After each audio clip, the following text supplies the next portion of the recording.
Hey, what's happening, guys? Dan Darrow here with another Options and Play video update. So, we hope you all had a great week. Got a Fed week, which always makes things a little bit more interesting. Um, this coming week, obviously not going to have a FOMC rate decision, but we are inching closer and closer to earnings season. So, for me, anticipation builds. That usually means things start to pick up a little bit more.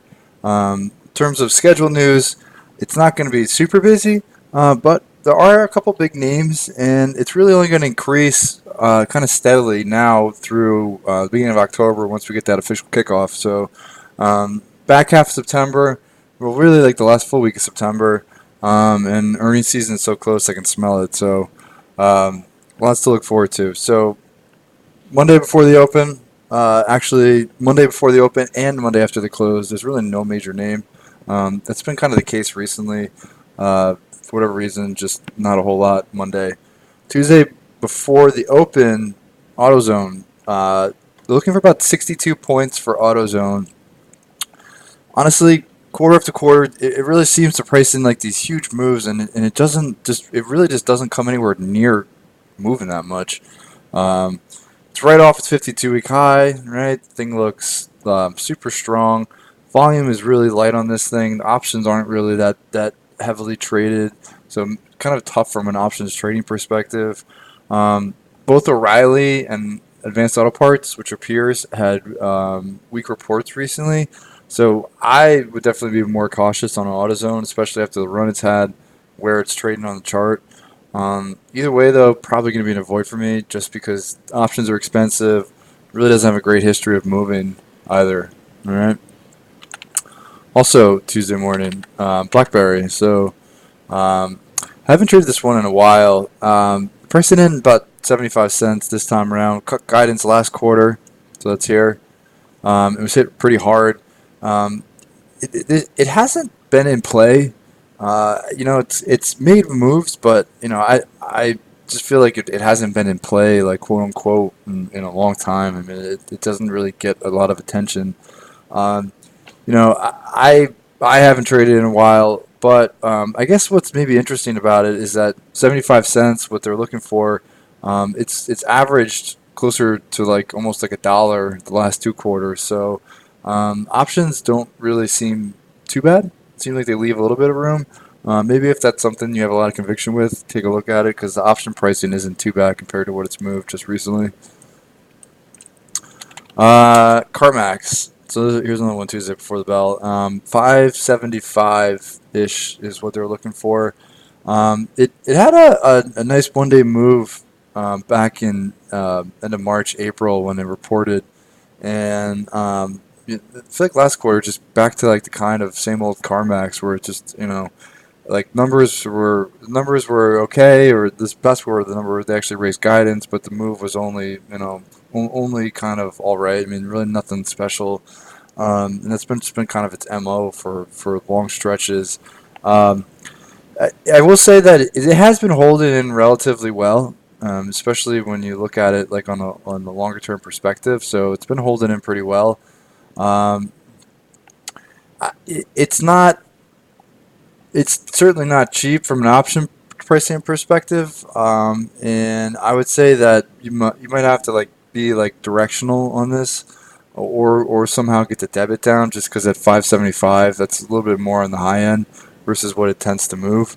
I guess I would lean maybe cautiously bullish just based off the last couple quarters and the way it's acted, but I also don't know if I'd necessarily be expecting a very big move. All right, after the close Tuesday, here's one of the big reports of the week. Nike, 4.5 points. What's priced in? This quarter is definitely one of the more interesting setups, at least from my perspective on Nike. It's hanging right underneath its 52-week high, and under like this key resistance range up around 90. Had a retail's had a pretty volatile quarter, right? And Nike last quarter was kind of like a non-event. Just really didn't do a whole heck of a lot, and it seems to kind of alternate big moves every other quarter. So didn't do a whole lot last quarter. Had a really big drop at the end of March. So it seems like it's like that alternating pattern where big move, no move, big move, no move. So maybe this is the quarter where you get the bigger move. Um, they did miss last quarter, and there's definitely going to be some China tariff talk in this release. So, like the risk to reward where it's at, you look at the valuation too. It seems to be a little bit more favoring the downside. It was hit for about 6 points in March when they had a weaker report off like the current or kind of like a similar level. So I'm thinking maybe like a staggered strangle. Maybe focus the risk more on the bear side on Nike. All right, Wednesday before the open, not really anything of interest to me. Wednesday after the close, KBH pricing in 275. Those are monthly options though, and I'll be honest, I don't really trade the home builders much anymore. I haven't traded them in a long time. And KBH's chart looks absolutely fantastic. So I think this is something I need to start paying more attention to, just the sector in general, because it really seems like it's breaking out. If I go back a little bit further, you can see what I mean by that. So this really seems like it's breaking out, and I feel like in terms of earnings, I'm probably just going to be a spectator and just watch and see what they say. But um, you know, it does seem like there's some real momentum here, and even though like the run's kind of steep, if the numbers are good and last quarter is pretty good, this does seem like it's something that has like some serious power behind it, and it could have plenty more room if it really wants to go. So. Even though I might not play it on earnings, it's definitely something that I'm probably going to start keeping an eye on just from like an overall perspective. Thursday before the open, etc. So market cap wise, one of the bigger names next week. They're pricing in 875, and it hasn't really been an earnings story for a while. It's just really steady trending action most of this year, and that trend for the most part remains in place. Right, holding the 50-day pretty well. So I feel like trending in place, the trend remains in place, and so approach it from like a trending stock trade perspective. So to me, that means either like a calendar spread or a butterfly targeting a smaller move, muted volatility, basically just a resumption of the trend. I mean, like that's how I approach like these trending trades into these reports. Is you're kind of like targeting like lower overall volatility, but a resumption of the trend. So some sort of bullish bet or some bullish trade, kind of looking for some sort of lower volatility move. Carnival. So another one Thursday morning. 275 is what's expected, and it's actually been hit very hard 2 quarters in a row. So here and here, right? Last quarter, it got knocked down for about $5. So it's pricing only really like half of what it moved last quarter, and it only caught a bid just in the last like week and a half when you had that value rotation, right? So stuff out of momentum into value. So things to note is that you had the hurricane, right, in the Bahamas, which definitely is going to impact Carnival, and then you also had rising oil prices, and both of those could like hurt a little bit. And after last quarter's like ugly numbers, it just seems like it sets up more for a bearish trade. So I'd be thinking some sort of maybe like speculative bearish position on this, maybe even looking for a move back down to where it was just last week, which is in like the lower 40s. Um, that's it seems like one of like the few next week setting up for like a bearish trade. All right, after the close Thursday, another big one, Micron. So they're pricing in four points this time around, and this thing is up over 50% since the last reported, which was right here. And that quarter, the guidance was way below estimates, way below estimates.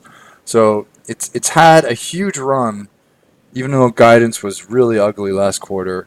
And these semis, to me, they seem like they're so hard to handicap because it's kind of like everybody's like expecting a big pickup in the second half, but they're just so influenced by these China trade headlines that it just makes for some crazy swings because you get a headline, all of a sudden they like fall apart, but then you get a resumption of trade talks and they rip right back up. Like so much of the forecast is built into the pickup in the demand. So it's really hard to gauge where the expectations are. And, complicating that is the fact that it's had such a huge run since it last reported. It's right at its high of the year.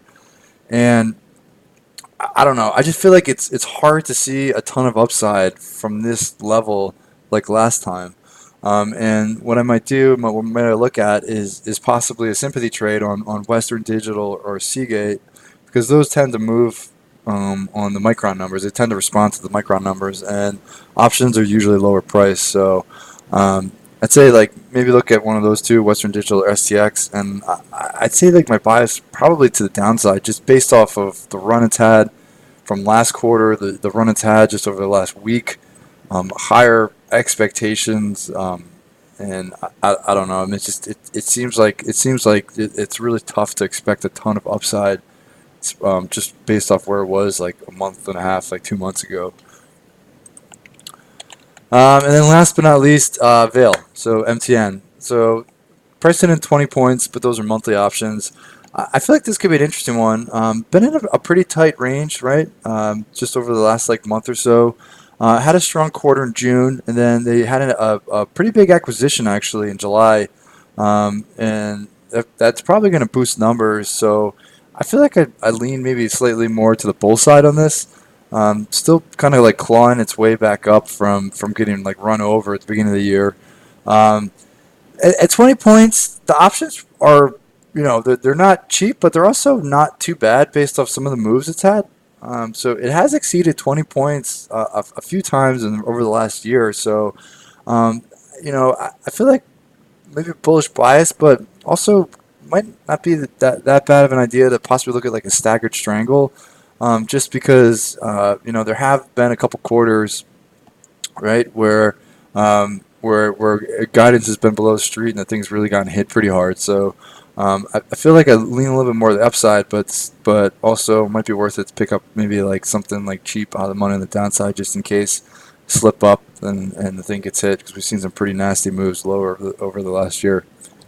And then, like I said, nothing before. Vail is basically the last one, because Friday it's really nothing. There's actually nothing scheduled, so there's really nothing to focus on. So um, that does it. All right. So um, basically wrapping up September, and then we're on to October, on to earnings season, and things are going to pick up so quick.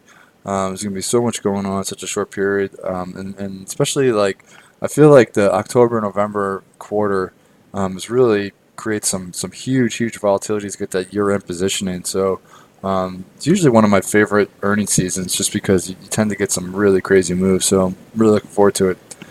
Um, so questions or comments, love to hear from you guys.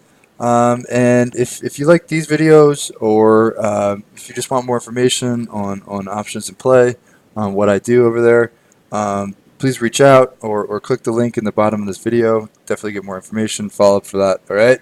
So have a wonderful night, and I'll talk to you all tomorrow.